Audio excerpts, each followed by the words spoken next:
네, 안녕하세요. 중국 공산당과 인민해방군, 글로벌리스트 흑막 세력, 악마의 나르티브 사제들, 이 세 집단에 대한 전 세계 가치지향 애국 민중의 투쟁을 매일매일 전해드리고 있는 세뇌 탈출입니다. 이재명의 그 자제라고 부를게요. 자제에 대해서 상습 도박으로 막 가세연에서 이제 고발장도 접수를 했고, 또 다른 자제도 만만치 않다라는 그런 내용의 그 페이스북 글을 강용석 변호사가 올렸고 그렇습니다. 그 이재명은 하고 싶은 말이 많을 거예요. 야, 그 헌터 바이든에 비하면 아무것도 아니야. 우리 아들은 마약 안 했고, 중국에서 한 1조쯤 자금 위탁 안 받았어. 억울하겠네요, 이재명은. 예, 억울할 것 같습니다. 억울한 이재명을 한번 우리가 생각해 주면서 오늘 말씀을 여쭈도록 하겠습니다. 오늘은 좀 이렇게 아주 흉악한 얘기예요. 이 인간에 깃든 이 악마성, 좀 다르게 표현하면은 이 앙심, 원한, 삶과 세상에 대한 원한, 이거를 이제 제일 먼저 주목한 철학자는 니체입니다. 이게 이제 불어로 어상뜨망이라고 하는데 영어로는 resentment죠. resentment. 이게 진화를 해요. 가만히 있질 않아요.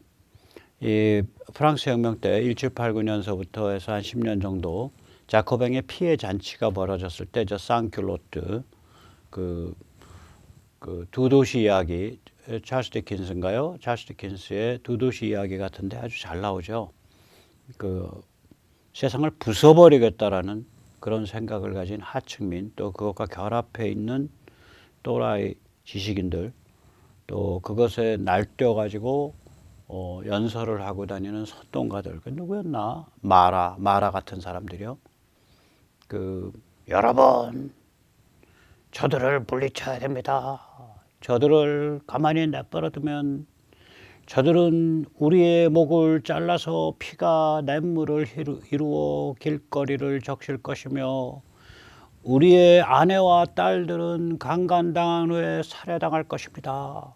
그런 일이 벌어지기 전에 저들의 목을 잘라야 합니다. 전직 절도범, 강도범, 잡범입니다. 혁명 과정에서 극좌, 이 원한의 사도, 원한의 전도사로서 굉장히 명성을 떨쳤고 영향력을 많이 발휘하다가 여성한테 암살당해서 죽었죠. 그 다음에 19세기에 들어서서 프랑스에서는 이제 급진 무정부주의가 굉장히 위세를 떨칩니다. 그래서 프루동, 블랑키, 바쿠닌 이런 사람들이고요. 예를 들어서 1870년에 파리 꼬면 사건 때, 1870 파리 꼬면이죠. 1870-71 파리 꼬면 그 파리에서 점거하고 난동 부리고 사람 한 3만 명을 총살시켰을 거예요. 그 꼬면 그 혁명주의자들이. 그게 주로 이제 바쿠닌주의자들이 많이 일을 저질렀죠. 그러더라도 이 프랑스의 그 급진 무정부주의는 열에 들뜬 이상주의예요. 그런데 이게 같은 무렵에 이제 러시아로 건너가면 나차예프로 나오죠. 나차예프는 이건 소시오패스입니다. 동지 죽여 상관없어. 혁명의 재단에 바칠 수 있어. 그래서 시체팔이 장사할 수 있다면 동지 얼마든지 죽일 수 있는 거지. 나차예프는 실제로 자기 동지 죽였습니다. 누구의 책이죠? 도스토옙스키의 악령, 데블에서 나오는 그 인물이 나차예프입니다. 그리고 이제 이 마르크스 엥겔스가 이제 경제학과 정치 철학으로 중무장한 이 앙심의 정신, 원한의 정신을 설파하기 시작을 했고요. 이게 러시아로 건너가서 러시아 볼셰비즘, 러시아 공산주의가 됐죠. 그래서 이제 레닌 정도 되면 이거는 폭동혁명공학입니다. 레닌 트로츠키는 폭동혁명공학이고요. 스탈린은 이제 좀비공학이에요. 인간을 노동수용소에 박아서 하루에 몇 칼로리의 식량을 먹이면 인간의 산출물 대비 그 차이, 그 잉여 차이가 얼마나 많이 나는가. 그래서 인간을 어떻게 컨트롤할 수 있는가. 이 좀비공학에 아주 필이 꽂혀서 스탈린의 가장 즐거운 혹은 가장 집중되어 있는 그 취미 생활이 바로 이 노동수용소에서 시들어서 죽어가는 사람들에 관한 인풋 아웃풋 계산이었습니다. 이게 이제 중국으로 오면 마오쩌둥이 되고 이탈리아로 가면 그람시가 되죠. 중국에서는 이제 농민 반란, 태평천국 농민 반란의 전통을 이제 공산주의랑 어떻게 결합할 수 있냐. 이 마오쩌둥이 그 결합의 모델을 내놔서 중국 혁명의 아버지가 됐고요. 이탈리아로 가면 이제 그람시 같은 천재적 마르크스주의자가 소련의 도시폭동 노선은 이탈리아와 같이 이미 상당 수준의 산업화가 일어난 나라에서는 맞지 않는다. 이탈리아와 같이 이미 고도화가 이루어지기 시작하는 그러한 문명 단계에서는 이 혁명주의자들이 공산주의자들이 사회 각계각층에 침투해서 진지를 만들어야 된다. 진지전, War of Position을 주장을 했죠. 폭동을 기동전이라고 불렀습니다. War of Mobilization. 그래서 광주가 폭동이다. 광주가 폭동이다. 무장 폭동이다. 이거요. 이런 관점에서 보면 전혀 폄훼가 아니에요. 왜냐하면 무장 폭동이다. 이거는 그냥 사회과학의 언어입니다. 개념입니다. 사회과학의 네이밍이에요.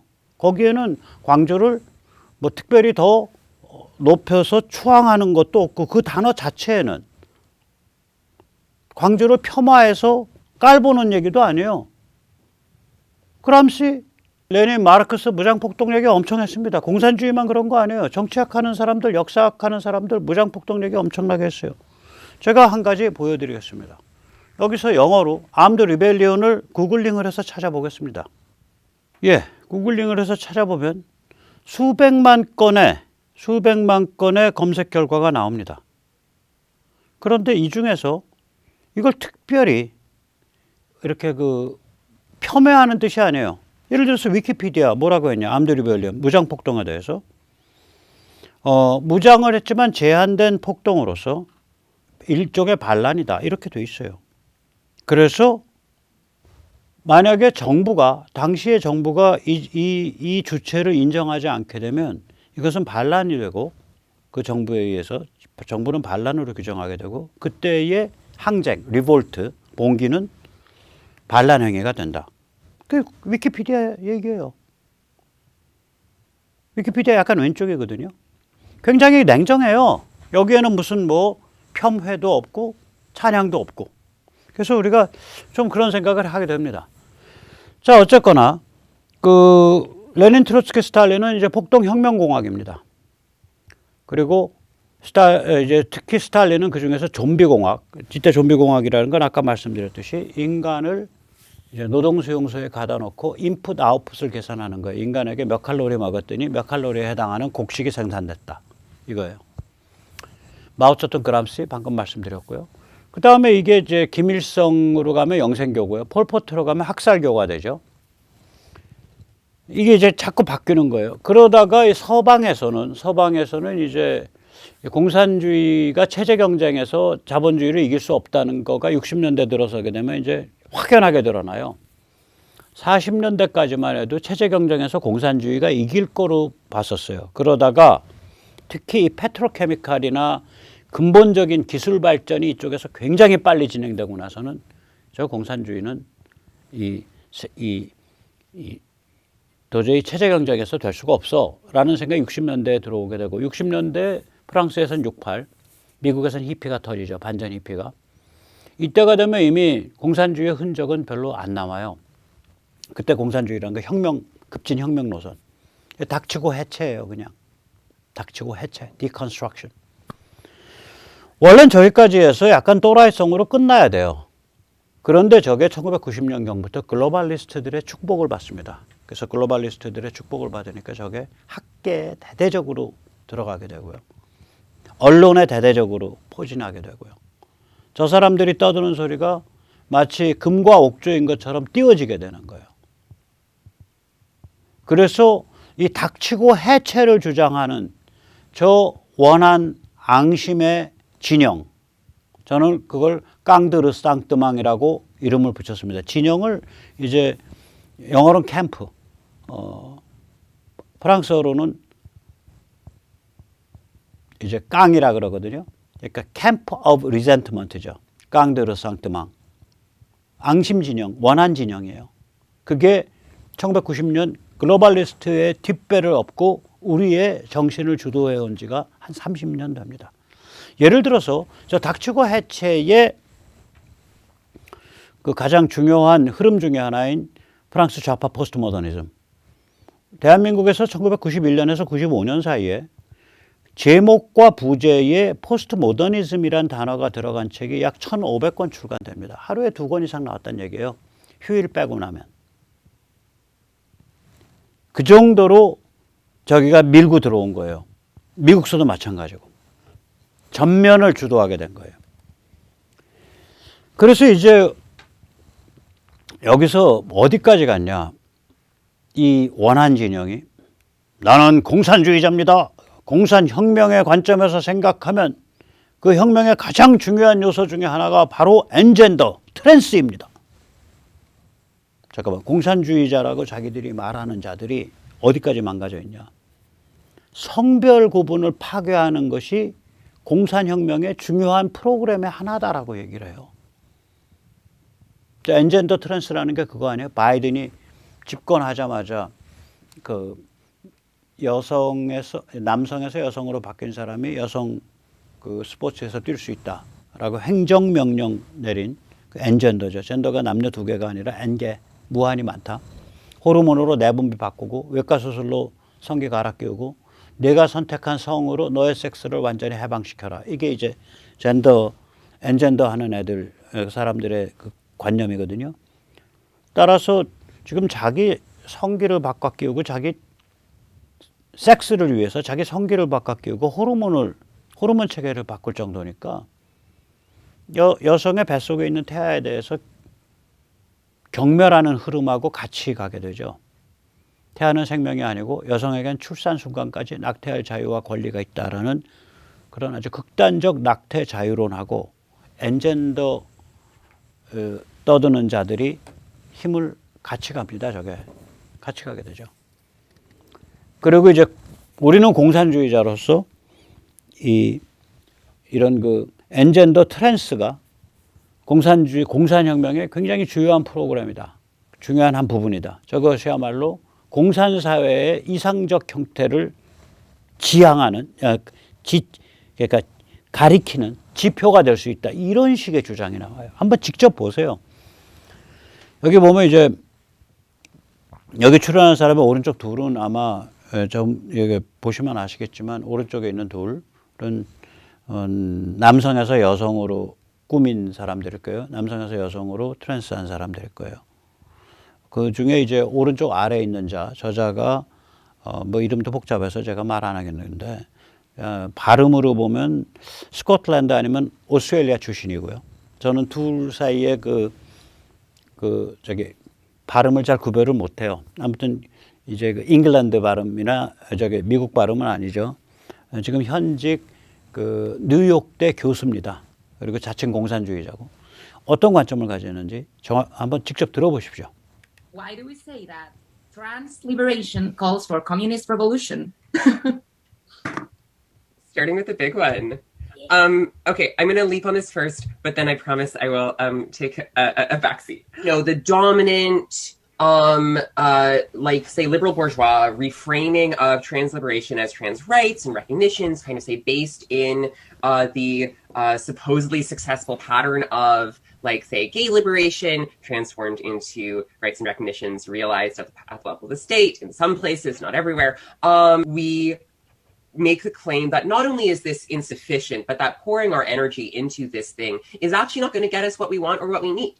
This kind of economic transformation that would be a kind of communist horizon, right? A world in which everyone has what they need. So why does this immediately matter to trans people? Well, what do trans people in our particularity have to say or to offer that expands the universalism of a communist society, right? Which is to say, one that would be achieved in time through processes and events that we could call revolutionary, that we would have to call revolutionary because they would require the abolition of society as it currently is. That when we demand like society be rearranged in certain ways, this is a part of the project. 이런 얘기예요. 이 동성애 동성애 운동해온 사람들이 이제 그 택한 전략이 뭐냐면, 야, 너희들 우리 잡아 죽이고 때려 죽이고 우리 탄압했잖아. 우리 이제 좀 내놓고 동성애를 한다고 해서 탄압 좀 하지 마, 때려 죽이지 마. 실제로 2000년 동안 잡아 죽이고 때려 죽였죠.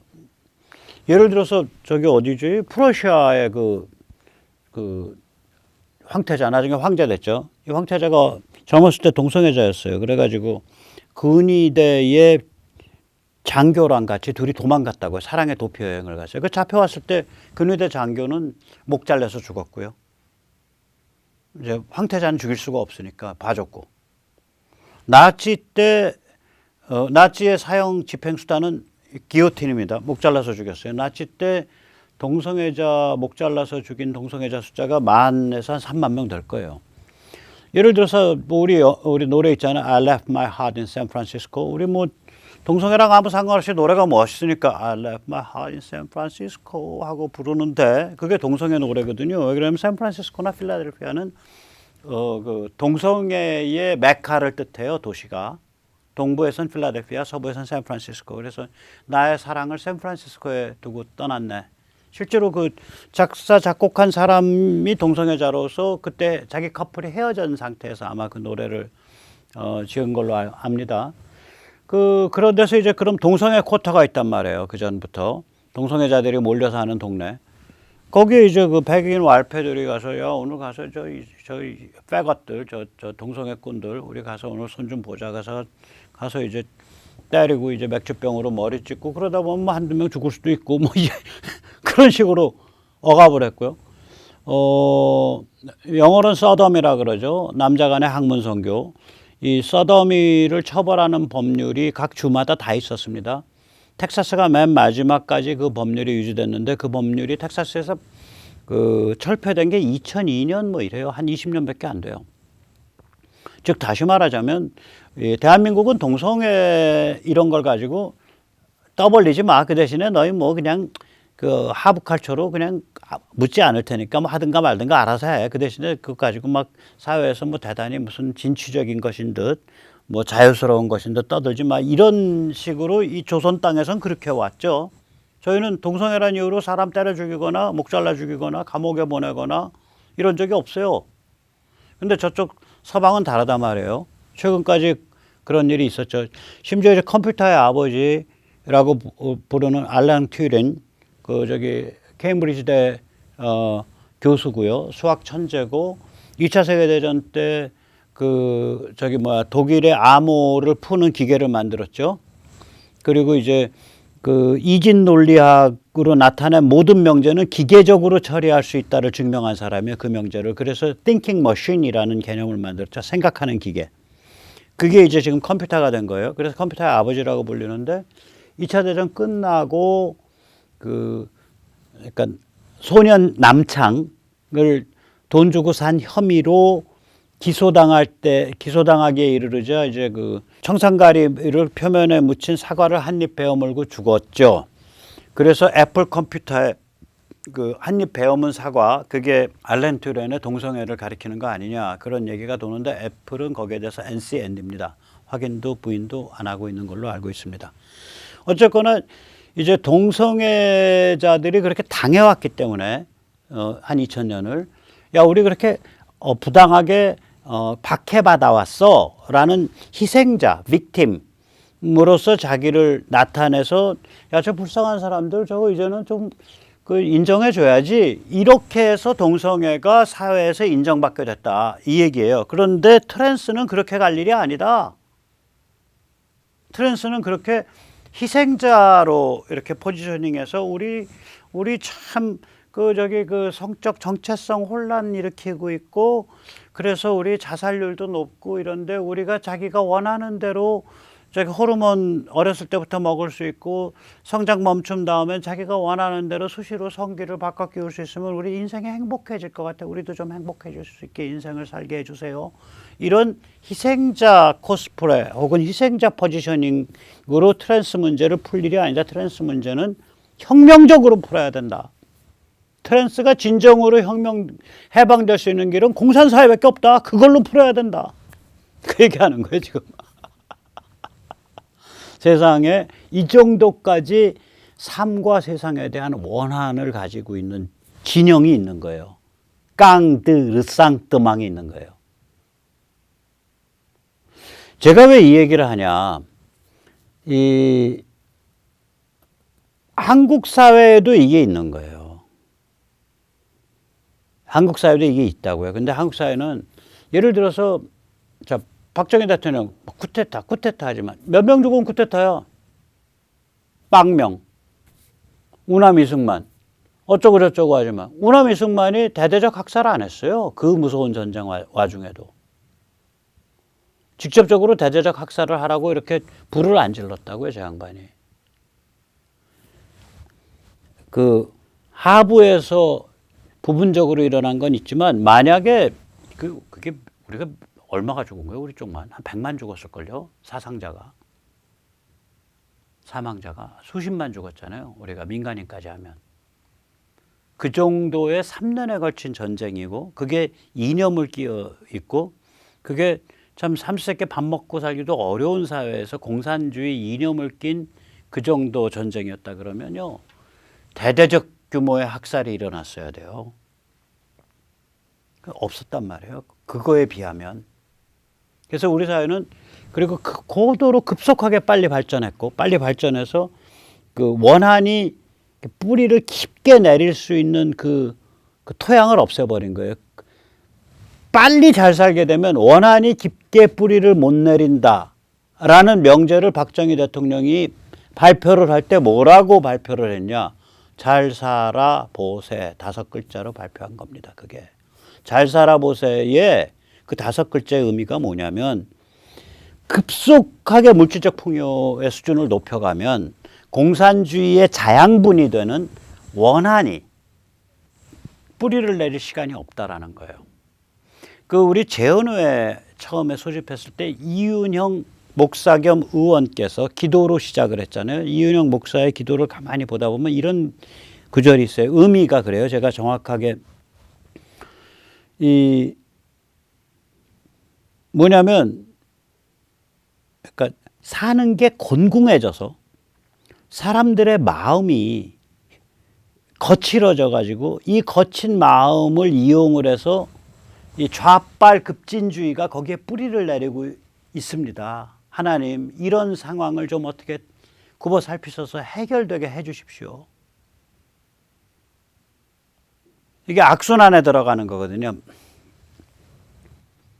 사는 게 곤궁해져서 세상에 원한을 갖고 세상에 원한을 가져서 움직여가지고 피바다가 만들어지고 피바다가 만들어지니까 더 곤궁해지고 이 악순환이거든. 이 악순환을 얘기하고 있다고 이윤영 그 목사 겸 의원이 한 그 기도에서 이 악순환이 끊어지도록 해 주십시오. 대한민국이 잘 성장해서 그런 구절이 있어요. 저는 그 구절 보면서 마음이 참 아팠어요. 자, 이제 그래서 제가 이제 말씀드린 깡드르상뜨망 이 원한의 진영 이게 존재를 하는 거예요. 한국 사회는 이게 뿌리가 약하지만 그러나 그럼에도 불구하고 있단 말이죠. 이 원한의 진영이. 그래서 이거는 우리가 이것에서 이제 전체 에너지의 저쪽 그러니까 이 좌빨 에너지의 근본적 뿌리가 여기에요. 근본적 뿌리가. 그래서 이게 전 세계적 차원에서 인류적 차원에서는 이게 어떻게 갈 거냐. 한국에서는 어떻게 갈 거냐. 이 근본적 에너지원이 이 원한의 캠프, 원한의 진영이라고 불리는 그 악마적 에너지원의 앞으로의 추세가 어떨 거냐.